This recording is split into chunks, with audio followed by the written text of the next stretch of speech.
Hello साथियों, कैसे हैं आप सब। मुझे उम्मीद है कि आप अच्छे होंगे। आज हम इस वीडियो में बात करने वाले हैं किस प्रकार आप ऑनलाइन एग्ज़ाम दे सकते हैं। अगर आपने अभी तक ऑनलाइन एग्ज़ाम नहीं दिया है या कहीं भी अगर दिए भी है तो कोई भी अगर डाउट है कि ऑनलाइन एग्ज़ाम कैसे होता है और किस प्रकार के प्रोसेस से गुजरना पड़ता है और क्या क्या ऐसी गलती नहीं करना है, तो वीडियो को थोड़ा भी स्किप मत कीजिएगा, वीडियो को पूरा देखिएगा, जिससे आपकी कोई भी अगर परेशानी उसमें डाउट आती है तो सभी समस्याओं का सॉल्व आपको हो जाएगा। साथियों, आप जो स्क्रीन पर कुछ दिख रहे हैं, यहाँ सिस्टम नंबर जो कि आप देख रहे हैं C001, जो कि आप राइट साइड देख रहे हैं, ठीक है ना। और एक साइड जो देख रहे हैं आपको लेफ्ट साइड फ़ोटो, उसके बाद नाम। जैसे ही आपका डॉक्यूमेंट वेरिफिकेशन हो जाता है, यानी आप एडमिट कार्ड लेके आप अपने सेंटर पे जहां आपका होता है जो वहां अगर चले जाते हैं, उसके बाद क्या होता है, अंदर की जो प्रक्रिया होती है तो वहाँ पहले स्कैनिंग किया जाता है, यानी आपको फिंगरप्रिंट के द्वारा स्कैनिंग किया जाता है कि आप ही वही स्टूडेंट हैं जो कि एग्ज़ाम देने के लिए जा रहे हैं। यानी आपने फॉर्म जब भरा था उसमें जो आधार कार्ड लगा था तो उससे स्कैनिंग किया जाएगा। उसके बाद क्या होगा, आपको एक सिस्टम नंबर पर बैठाया जाएगा, ठीक है ना। तो आपको यह बोला जाएगा कि आपके एडमिट कार्ड में यह लिख देगा कि इतना नंबर सिस्टम पर C0012 या कोई भी अदर हो सकता है, उस पर जाके आपको बैठना है। तो वहाँ आपको एडमिट कार्ड में भी लिख देंगे और वैसे वे लोग बता भी देते हैं, ठीक ना। तो वो अपने मन से नहीं बैठना है, वह सिस्टम नंबर पे आपको जो भी बताया जाएगा वहाँ बैठ जाना। इतना समझ गए। फिर आपको लेफ्ट साइड आपका जो है दो फोटो शो करता रहेगा। एक फ़ोटो जो कि आप जब फॉर्म एप्लीकेशन का फॉर्म भरे थे, यानी जब आप ऑनलाइन एग्ज़ाम दे रहे थे, देने के लिए जब फॉर्म भरे थे वो होगा, और उस डेट का जिस डेट में आप एग्ज़ाम देने के लिए जा रहे हैं, ठीक ना। उसके साथ क्या होगा, यहाँ आपका नाम शो करता रहेगा, नाम शो करेगा, देख लीजिएगा आपका नाम है, आपका फ़ोटो है, और आपको इस सिस्टम नियम के तहत जो है, जो भी अकॉर्डिंग जो रूल होता है उसके तहत आपको एक सिस्टम नंबर दिया जाता है और सिस्टम नंबर के तहत आप क्या करते हैं, बैठ जाते हैं। इतना प्रोसेस जान गए। उसके बाद आगे की प्रक्रिया होती है लॉगिन की। जैसे ही लॉगिन की प्रक्रिया होगी तो आप ऊपर में जो कि है कॉन्टैक्ट का जो है आप जो देख रहे हैं वहाँ आपका रोल नंबर होगा। इसके साथ साथ जो लॉक है नीचे में मैं आपको दिखाने की कोशिश कर रहा हूँ, यहाँ लॉक जो देख रहे हैं ये पासवर्ड है। तो पासवर्ड क्या होता है, आपका डेट ऑफ बर्थ होता है। जैसे किसी स्टूडेंट का 10/5 अगर 1998 है तो 10 लिखना है 10 और 5 जो है तो 05 लिखना है, ठीक ना। और उसके बाद 1998 जिसका जो है वह लिख सकते हैं।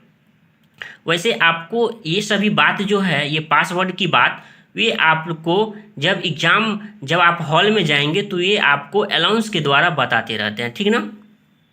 उसके बाद क्या करना है, आपको यहाँ साइन इन कर लेना है। जब यहाँ से बोला जाएगा कि आप लोग का टाइम हो चुका है, आप लोग साइन इन कर लीजिए। नहीं, आप साइन इन करेंगे तो आपको यह पेज ओपन होकर आ जाएगा। और इस पेज में आखिर क्या है, सबसे पहले एक जानने की कोशिश करते हैं। अगर यहाँ आप जो देख रहे हैं ऊपर में व्यू इन इंग्लिश, वहाँ अगर आप देखना चाहते हैं हिंदी में या इंग्लिश में तो कर सकते हैं। अब ये समझ आ रहा होगा कि आखिर कैसे तो कैसे करें। देखिए आपको क्या मिलेगा, आपको यह प्यारा सा एक माउस मिलेगा जो कि देख सकते हैं लाइटिंग करता रहेगा। तो आपको क्या करना है, राइट साइड ये तीर का निशान जो आप देख रहे हैं, ये तीर का निशान, तो राइट साइड उसको क्या करना है, उस पर ले जाना है, उसको क्लिक करना है। उसके बाद अगर हिंदी में पढ़ना चाहते हैं तो हिंदी में पढ़ सकते हैं, ठीक ना। तो ये आपकी पूरी प्रक्रिया हिंदी में आ गई। उसके बाद क्या करना पड़ेगा साथियों, उसके बाद आपको क्या करना पड़ेगा, नेक्स्ट पे क्लिक करना पड़ेगा। तो नेक्स्ट पे जैसे ही क्लिक करेंगे तो आपको देख सकते हैं, उसको पढ़ सकते हैं, चूज योर डिफ़ॉल्ट लैंग्वेज। आप जो एग्ज़ाम है किस लैंग्वेज में देना चाह रहे हैं, तो आप हिंदी भी कर सकते हैं, इंग्लिश में कर सकते हैं। तो ऐसा है साथियों, बहुत सारे स्टूडेंट का डाउट रहता है, क्या हम अभी जो चूज कर रहे हैं बाद में चेंज कर सकते हैं। हाँ, आप चेंज कर सकते हैं, जब भी मैं भी बताऊंगा कि कैसे चेंज कर सकते हैं। तो सबसे पहले मैंने निर्देश पढ़ लिया और समझ लिया है, मुझे आवंटित किए गए सभी कंप्यूटर हार्डवेयर उचित कार्यशील स्थिति में है। मैं घोषणा करता हूं कि मैं मोबाइल फ़ोन, ब्लूटूथ डिवाइस आदि ये सभी जो है आपने लेकर नहीं आया, ठीक ना। तो आपका सिस्टम अगर पूरा ठीक है तो आप उस पर टिक कर लीजिए और उसके बाद टिक कीजिए I am ready to begin. जैसे ही आप ये करेंगे तो आपको एक नया पेज ओपन होकर आ जाएगा, जो कि आप देख रहे हैं आपको कि स्क्रीन पर प्रोसेस है, ठीक ना। उसके बाद बहुत बड़ा खेल हो जाता है क्वेश्चन को लेकर कि आखिर क्वेश्चन कैसे सॉल्व करें। तो सबसे पहले आप स्क्रीन पर कुछ देख रहे हैं, सबसे पहले एक एक बात को समझने की कोशिश कीजिएगा, ठीक ना। क्योंकि आपके एग्ज़ाम में किस तरह से क्वेश्चन रहते हैं और आपको कैसे सॉल्व करना है। क्या सीटेट में के एग्ज़ाम में लैंग्वेज को लेकर हो तो क्या ऐसी गलती आपको नहीं करना है, ठीक ना। गलती अगर थोड़ा भी करते हैं तो आपको कहीं ना कहीं नुकसान हो सकता है। तो सबसे पहले आपको बताता हूँ साथियों, जैसे यह सीटेट का है तो सीटेट के लिए जैसे यहाँ आप ऊपर में शो कर रहा होगा, यहाँ जो स्क्रीन पर आप देख पा रहे हैं तो पेपर 1 उस पर आप क्लिक करना है। जैसे ही आप क्लिक करेंगे तो आपको ये 3 खुल के आ जाएगा, ये child development and pedagogy, mathematics और इन्वायरमेंट, ठीक ना। तो एक स्टेप को बनाने के बाद आप उसको चूज कर सकते हैं, या आपका मन है कि नहीं मैं पहले ईवीएस को ही बनाऊं तो आप इन्हें उस पर टिक करना है। और टिक करने की प्रक्रिया भी मैंने आपको बताया। ये जो आप माउस, इसमें 2 चीज़ को समझना है, एक तो ये है कि आपको उस पर क्लिक करना है, और ये है जब क्वेश्चन बड़ा होता है ना तो उसको आगे पीछे करने के लिए, जैसे उसको आगे पीछे करने के लिए आप जब उस पर जाइएगा मैं भी आपको बताऊंगा तो इस प्रकार आप कर सकते हैं। जैसे मान लीजिए, और एक बात और है साथियों, जैसा कि अगर कोई student child development and pedagogy बना रहा है, ठीक ना, तो यहाँ एक साइड में आपको ओमार शीट बन रहा होगा जो कि आप स्क्रीन पर देख पा रहे हैं। उसमें जैसे आप फोटो के नीचे देख सकते हैं यहाँ कुछ लिखा हुआ है 0 हरा वाला आंसर्ड, और लाल जो है नोट आंसर्ड, उसके बाद जो चिन्ह है नोट विजिटेड, उसके बाद मार्क फॉर रिव्यू, ठीक ना। उसी प्रकार में है, अगर सीटेट में नेगेटिव मार्किंग नहीं है तो समझने की जरूरत क्या है कि हर एक क्वेश्चन को, जैसे 150 का क्वेश्चन पूछा जाता है तो 150 में क्या करना है, 150 क्वेश्चन को सॉल्व करना है। तो एक समझ गए कि मैंने एक समय बता रहा हूँ कि हर एक क्वेश्चन को हरा करना है, ठीक ना। और हरा कब होगा इसके बारे में भी जान करेंगे। सबसे पहले मैं फर्स्ट क्वेश्चन को सॉल्व करने की कोशिश करता हूँ, ठीक ना, मैं आगे भी बताऊँगा आगे। जैसे फर्स्ट क्वेश्चन है, एक प्रगतिशील कक्षा में ज्ञान की संरचना के लिए प्रचुर मौके प्रदान करने चाहिए। अध्यापक को अटल पाठ्यक्रम का पालन करना चाहिए। विद्यार्थियों में जो है प्रतिस्पर्धा पर बल देना चाहिए, या विद्यार्थियों को उन्हें अकादमिक अंकों के आधार पर जो है नामांकित करना चाहिए। तो साथियों इसका आंसर क्या हो जाएगा, अगर मान लीजिए इसका आंसर जो है, ठीक ना, इसका आंसर अगर मान लीजिए फर्स्ट होता है, अगर आपके अनुसार अगर आंसर फर्स्ट होता है तो उस पर क्या करना है, ये माउस को, ये जो देख रहे हैं ये मैंने बार बार बता रहा हूँ, इसी का कमाल है, इस पर क्या करना है, उसको जैसे इस पे ले जाके और उसको क्या करना है, टिक कर देना है। फिर बाद में अगर चाहते हैं कि नहीं यह आपका आंसर नहीं है तो बाद भी चेंज उस पर जाके क्लिक कर सकते हैं। एक बात और बता देता हूँ साथियों, अगर आप ओमार शीट पर जो देख रहे हैं ओमार शीट, अगर आप डायरेक्ट 2 पर चले जाते हैं तो आपका यह काउंट नहीं हुआ, यानी यह गलती मत कीजिएगा।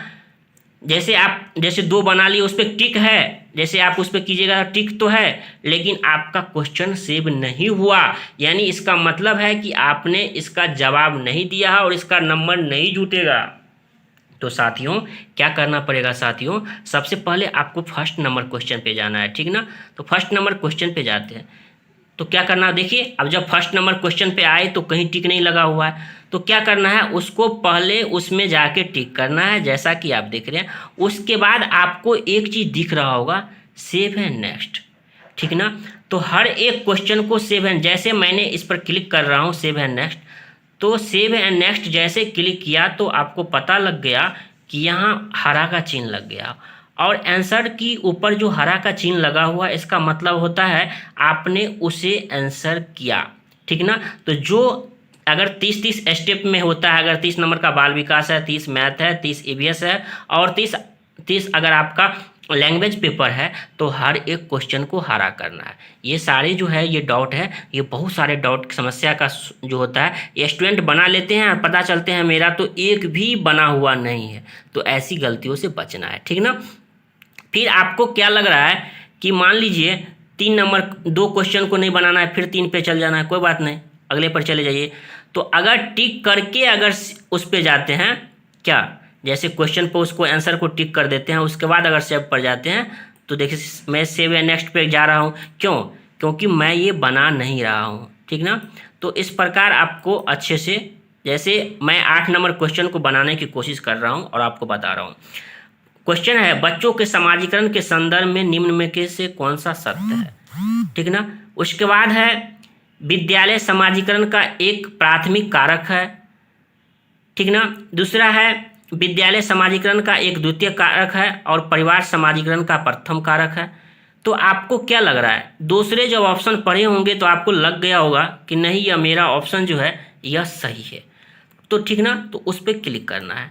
जैसे मैंने क्लिक किया, अगर उसे सेव है नेक्स्ट किया तब ये नंबर काउंट हुआ, क्योंकि ऊपर में आपको शो कर रहा होगा आंसर, यानी आपने अभी तक 2 को आंसर दिया है, ठीक ना। तो हर एक क्वेश्चन को हरा करना, इतना आप समझ गए, ठीक ना।